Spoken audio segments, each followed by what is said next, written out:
Face cradles can be super uncomfortable for a client, and that pressure and stuffiness can ruin the whole massage experience. Happy Face is the most comfy face cradle, and you can give the most relaxing massage of your client's life.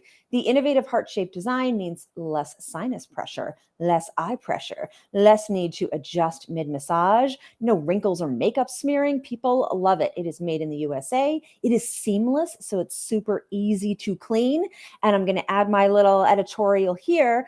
One of my friends using the Happy Face mentioned that by starting a massage face down with Happy Face and then flipping the client so they are supine, and then lifting, she's got a tilt table, so lifting the head of the tilt table just a tiny bit, so there's a little bit of incline, has pretty much eliminated client stuffiness. And I tried this the other day, totally worked. A client who normally is like super stuffy with seasonal allergy stuff, no stuffiness. It was awesome. Like I didn't have to do extra face work. They got off my table and they were not stuffy. So that is my plug for Happy Face. You can get 20% off your entire purchase at massagebusinessblueprint.com/happyface using code MassageBB at checkout. That's massagebusinessblueprint.com/happyface.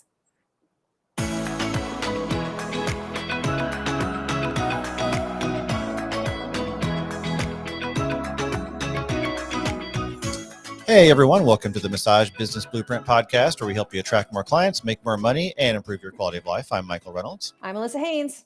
We're your hosts. Welcome to our show today. We're glad you're here.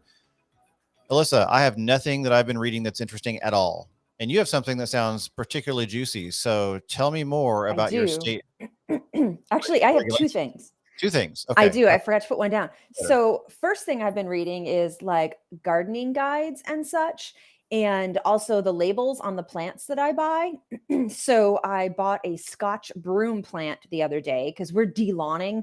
So we're pretty much getting rid of the entire lawn by planting various plants and shrubs and doing weed mat around them and then mulching. So like by the end of next summer, we're not going to have any green lawn, which is awesome because lawns are terrible for the environment. So, and we're creating habitats for like butterflies and hummingbirds. Anyhow, so I bought a Scotch broom plant because I went to like Home Depot the other day and like just wanted to get some garden plants.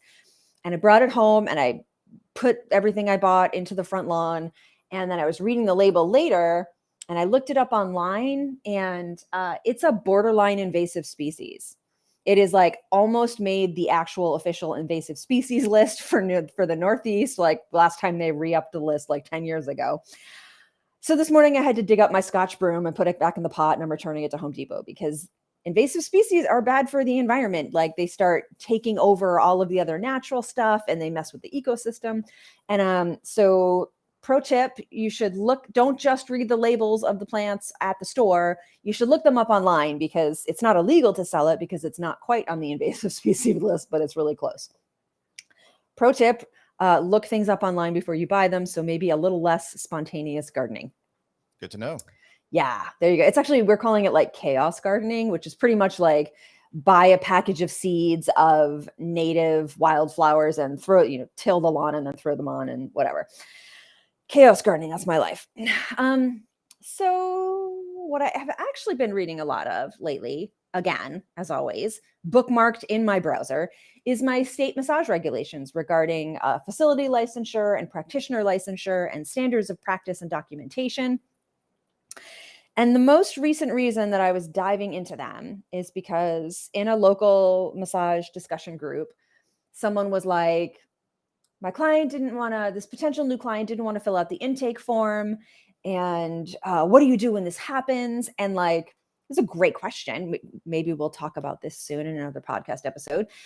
Your requirements vary state by state, but a bunch of Massachusetts massage therapists like hopped in to be like, well, that's illegal. We need to have one. You just tell them that we can't legally work on them unless we have the required documentation. Folks, that ain't true.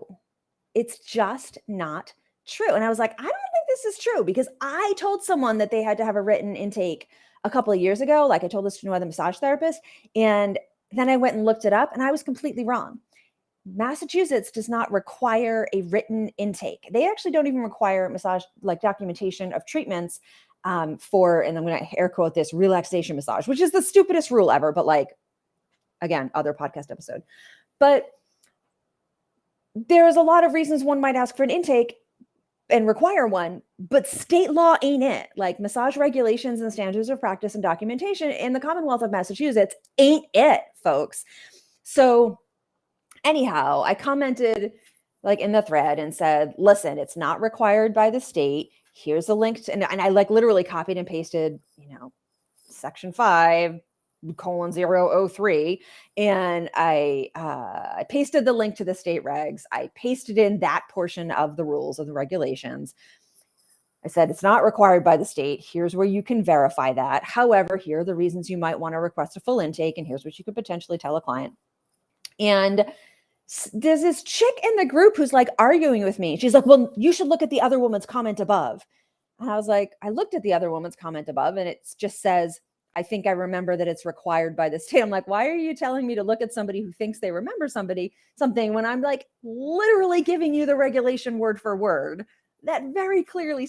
And she just like literally sending me like private messages and harassing me. And it's required. It should be required. I'm like, I'm not going to argue with you about something that's very clearly written in black and white. Anyhow, girl be cray cray. And the best way to get an answer to these kinds of questions is to just go to your state regs. Now, I know not everybody has state regulations and licensure. There's certainly a lot of gray area in my state licensure stuff, but this ain't part of that. This is not a gray area. So my encouragement to you, everyone, this should be a quick tip, I guess. Don't say something because you think you remember that's how it was, because like 90% of the crap we say is stuff that we think we remember an instructor saying, or we think we remember from last time we looked at the licensure stuff. And it's usually wrong. Unless you have seen something in black and white, it's probably hearsay and completely incorrect or partially incorrect or very gray area. That is my diatribe for today. The whole thing makes me bonkers. And Sue, you know who you are. Stop freaking harassing me. Not that she's listening to this podcast. She's been wrong about 10 other things, so she kind of has it in for me. Oh my God. I'm done. That's usually the realm of mansplainers. So I'm impressed that you know what? It's someone who's been in massage for a long time, and I think maybe taught at one point and thinks they know everything off the top of their head, which is not possible for all of us. So like, and I've been there. And I actually like in this thread, I tagged the woman that I had incorrectly told this 2 years ago. And I was like, Nina, I'm really sorry I told you that. She was like, no biggie. It was a kick in the pants to get my documentation together. And I was like, but it's not true. Just so you know. That's it. Right. I'm done. Thanks for sharing. Sorry about the rant. No. And I'm also like, I'm mad I have to go back to Home Depot today to return that stupid plant. So there you are. All right. Well, before we move on to our sponsor, just a reminder, we got a few people joining us live today via Facebook and YouTube. So feel free to pop your comments and questions in there. We will pause between each section and bring comments and questions on screen and chat about them if applicable. So before we move on, let's shout out to ABMP. Right as you take a drink. You like how I timed that? Right as you took a drink? Yeah, no, it's my bad. Yeah, and I'm going to change my tune and be like happy and perky for the rest of this. Michael and I are both in persnickety moods, but we're going to pump it up now. Listen, because ABMP deserves nothing but our best. And they say they're proud to sponsor our podcast, and we believe them. Let's talk about the many, many benefits of ABMP.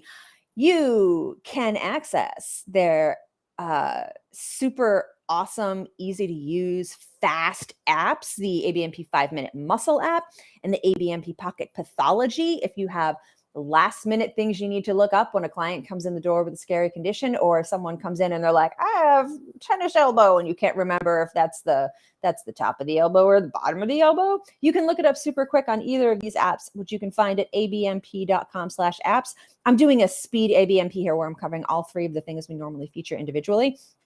ABMP also has the amazing Massage and Bodywork magazine, award-winning and available for free to the entire profession online. You can access that through their homepage as well, and we write a column. And last but certainly not least, the ABMP Education Center.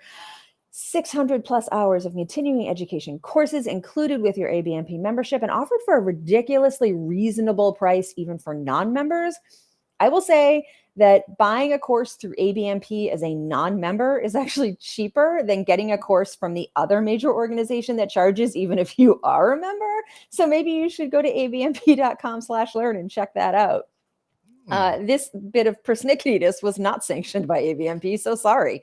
You can learn all about them and all of their amazing benefits and liability insurance and property add-on insurance and all of these things at abmp.com. Check them out.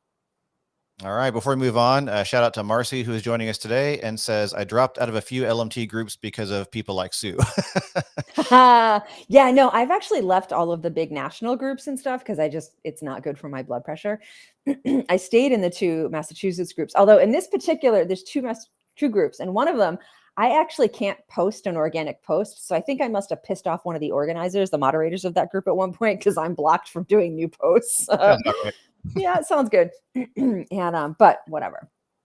So All right. Michael, tell us about our topic today. Let's talk about Google reviews, asking for Google reviews. Yeah, and asking for all kinds of reviews. We're specifically targeting Google because I found them to be the most useful in terms of search engine optimization and integrating with your Google business profile. So we're getting a little specific to Google reviews, but this absolutely applies to everything. So why do you even care? Like, why should you care about this at all? And mostly it's because Google loves itself, and Google reviews are going to increase your online exposure and help with search engine optimization, especially with local SEO. SEO is search engine optimization. So when people are searching on local maps and stuff, your business is going to pop up better if you've done more integrating with all the different Google tools. According to Moz, which is like a big digital marketing kind of org and resource, almost 10% of Google's entire algorithm is driven by signals originating from Google reviews. So since Google is trying to provide people with the best results for their search query, online reviews are a really good indicator as to whether other users of Google like your business, and the number of reviews absolutely plays a role in that. So it's a good thing to do if you're trying to get more traffic to your website. If you need new clients, using those Google tools is going to be much more advantageous to you than not using those Google tools. So the question is, how do I get these reviews? And it pretty much comes down to being willing to feel a little bit uncomfortable or awkward. Doesn't mean being salesy. It just means being willing to feel a little bit uncomfortable and awkward the first couple times you do it. I personally like the most automated, hands-off way, which for me is a follow-up email that automatically sends after an appointment. I can do this integrated with my online scheduling system. If you're not using online scheduling system or your service doesn't have that, you got to do this manually, but less than 2 minutes a day of work to do this if you have to do a manual email. So my email automatically sends to people a couple of days after their appointment. And I don't have this going all the time. I do it for like 1 or 2 quarters every year because I don't want to be bugging regular clients after every single appointment asking for a review. That's dumb. So I do this like 1 quarter a year to boost up my reviews. And I send a follow-up email and it says, hope you're feeling great since your last appointment. If you, and you can word this any way you want, but mine is loosely, if you feel like I provide a good service, I would love for you to leave a Google review, and you can put your link right in there, put a link to where they go to leave the Google review. And then that's it. That's all you do. And if you see 20 clients, over a couple of weeks and you send each of them an email, 3 or 4 might do that. And that's nice. You don't want to bombard your Google page with like a ton of reviews all at once, because then it looks kind of fake and weird. So this is a process. This is something you should do over a few months or regularly on occasion. You can do that follow-up email. If you are, so another thing is, like, outside of the automated emails, you can actually put this in your regular email signature. So if you do any kind of emailing with clients here and there, or anyone out in the world, put it in your email signature. And one of my friends uses the verbiage, wonderful clients beget wonderful clients. Leave a Google review here with the link. And that verbiage comes from my friend Melissa, who has a really successful practice. And it just says very clearly, I appreciate you. And if you tell the world that you appreciate me, it's going to help my business. People understand how small businesses work and how important reviews can be. So the good clients who really appreciate you are going to do this, and it's worth your effort. Now, if you're starting from scratch and you don't have a lot of clients to send follow-up emails to, then this is a little bit different, right?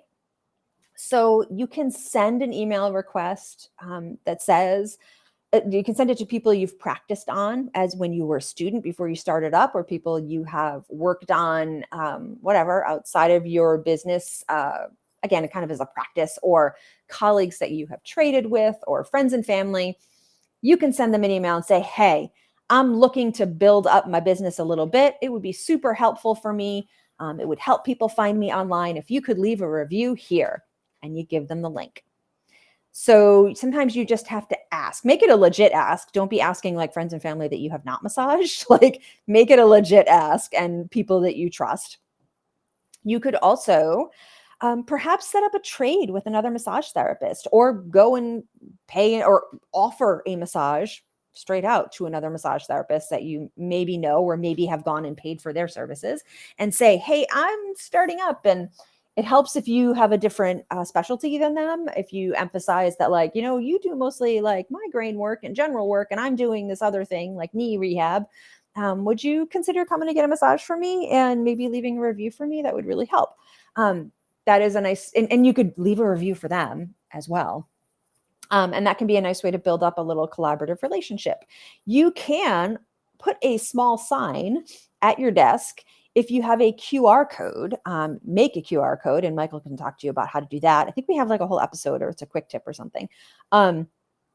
You can make a little sign, an actual printed sign with a QR code that links to your business review page. You can put that in your office on your little desk, or you could even put it in your treatment room if it's very like, you don't want to be like big and ostentatious. You don't want people like to walk into your massage room and be like, oh, great, they're asking for a review and I haven't even gotten a massage yet. Make this appropriate, like for your style. You can put that QR code in emails. You can put it all over the place and ask people. And that makes it easy for people to like link in and just write the review right then.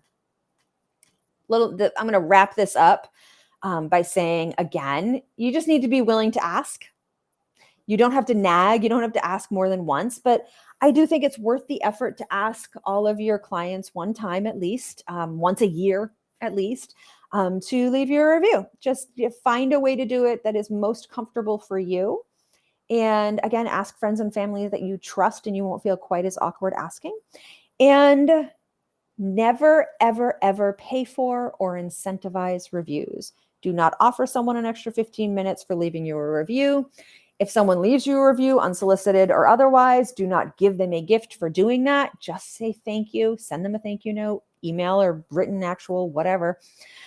To pay for or incentivize reviews violates Google's terms of service, and it's just kind of bad karma and creepy. So don't do that.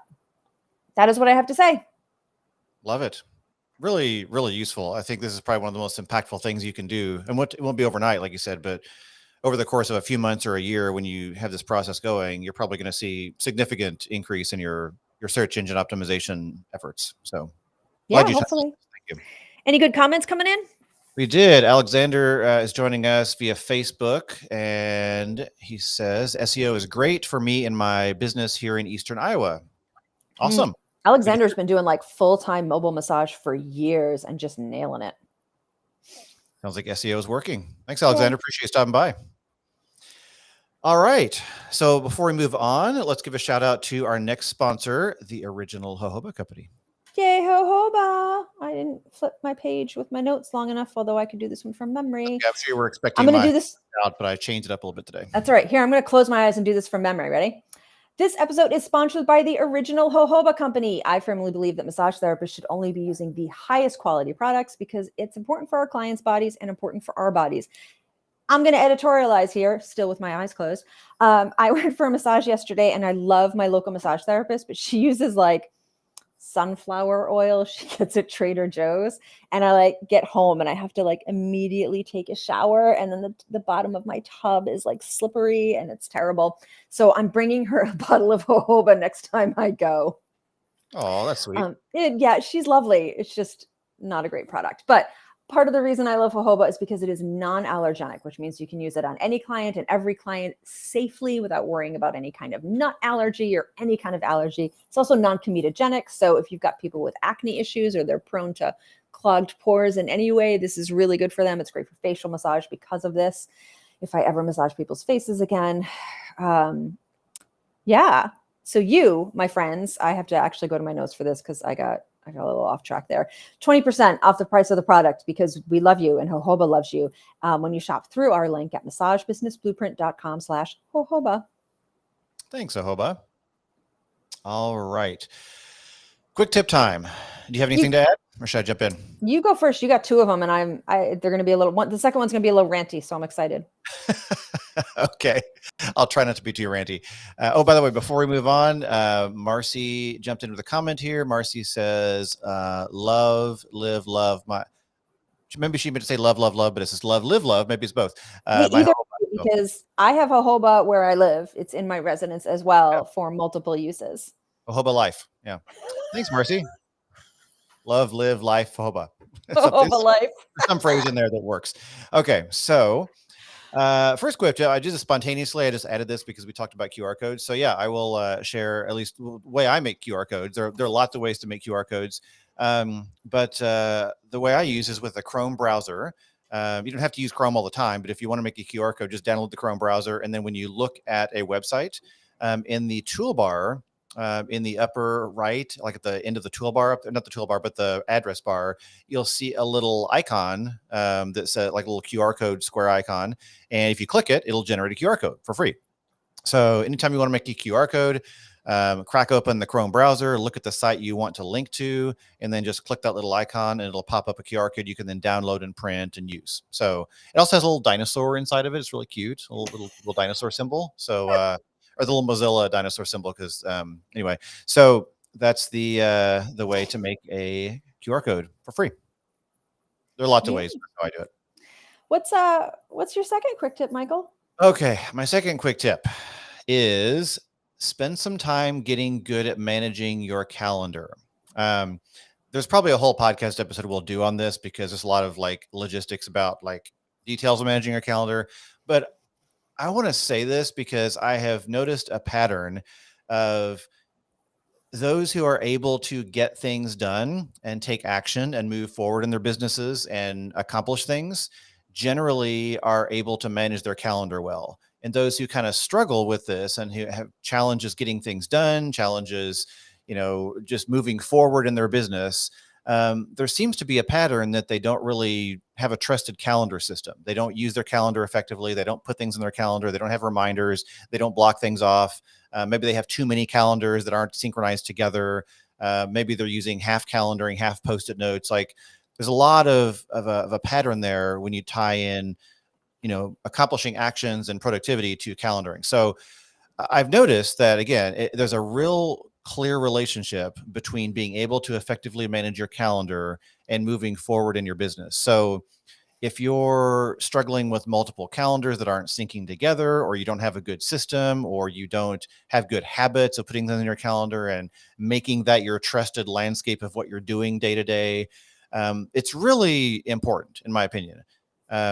Learning to manage your calendar well and getting really good at it and spending the time to create the right systems, choose the right tools, the right habits, it's really going to help you move forward in your business. So that is my quick tip that I will attempt to maybe expand on in the future in other contexts, but I just want to state that as just something to consider. Calendaring is hyper important to your productivity in your business. Yeah. And I want to reiterate that like there is no perfect system. There is just the system that you use that works best for you. And that probably is going to need to adapt regularly.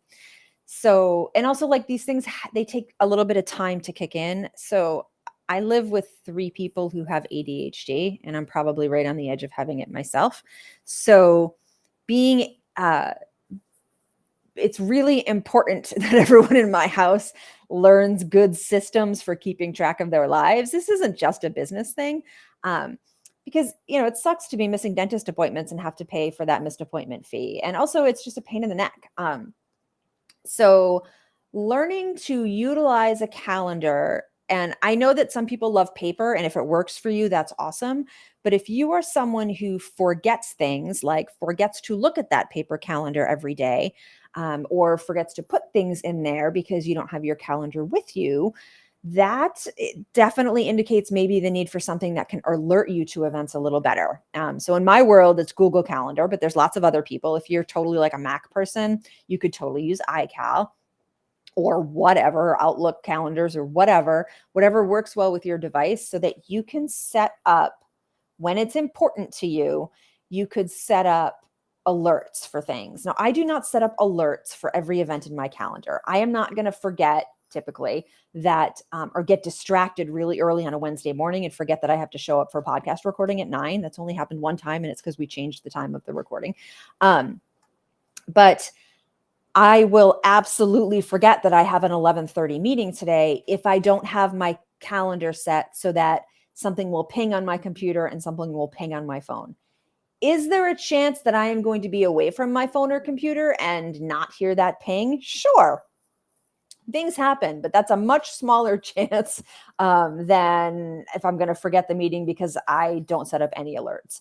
So if you are someone who is prone to forgetting to check your calendar the night before, or the morning of, or forgetting something before it happens, even if you do check your calendar, which happens to me, I call it, like, what in the disability world, we call it an accommodation, and like structure to accommodate your brain stuff. In my world, I just call it like accommodating my own stupidity, which which is probably not fair to say that it's stupidity, because it's not. It's a normal physiological thing in my brain. But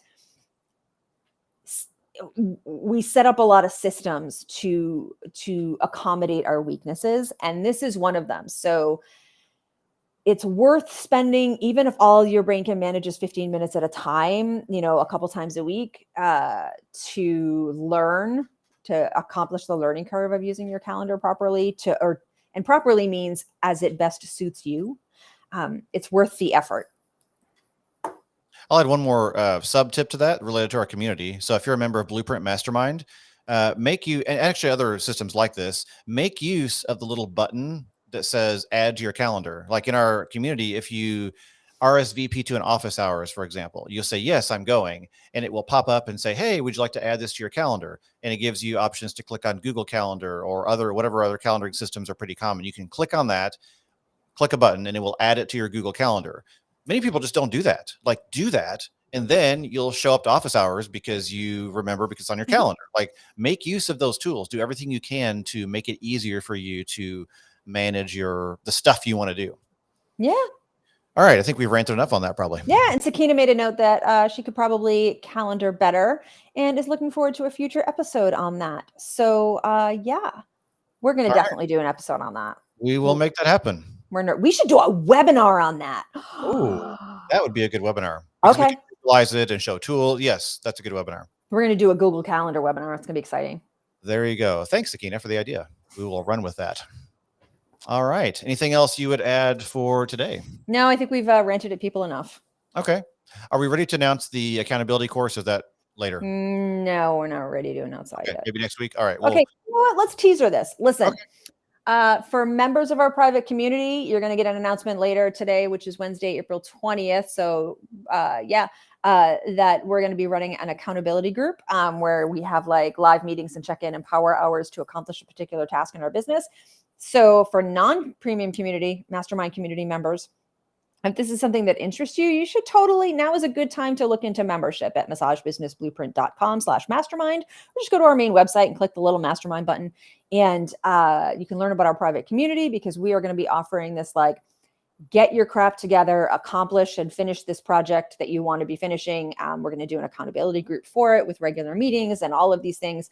And if it goes well, we're going to just keep offering like 6 weeks at a time, a 6-week course. So I don't have any links. I don't have much more information for you at this time, but if it interests you, keep your eyes open in the community or join the community.